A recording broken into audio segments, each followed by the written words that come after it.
Şiirlerimi sana dair yazmayı seviyorum azizim. Seni hatırlamayı seviyorum. Hoş, hiç çıkmıyorsun ya aklımdan. Aklıma gelişlerini seveyim. Sebepsizce dudaklarımdaki tebessüme sebep olan azizim. Merhametli yüreğini seveyim. Merhametli yüreğini seveyim senin.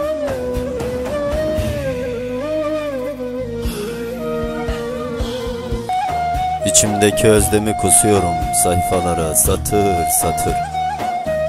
Her mısramda sen, her cümlemde sen, her kelimemde sen varsın. Seni bir azizim sözcüğüne hapsettim. Sadece sözcük değil, en kıymetliyim, en değerliyim, en sevdiğim.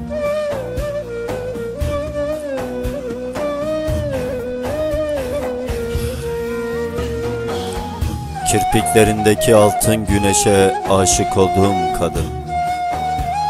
Gülüşündeki masumiyete ömrümden ömür verdiğim kadın. Seni yüreğime sevdiren Rabbime şükürler olsun. Ben seni Allah için sevdim. Ben seni sadece Rabbimden istedim. Biliyorum ki, inanıyorum ki ben seni Allah için sevdim.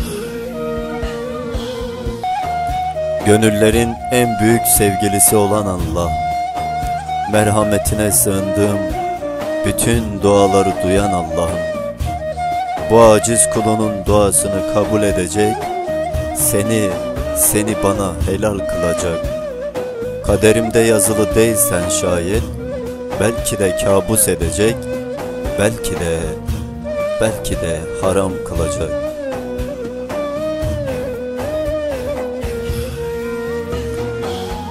Hani derler ya, Allah tüm kapıları kapar, dışarıdaki felaketten seni korumak için.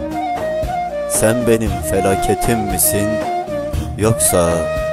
yoksa kabul olan duam mısın bilmiyorum. Ben seni Allah için sevdim. Allah için sevdim.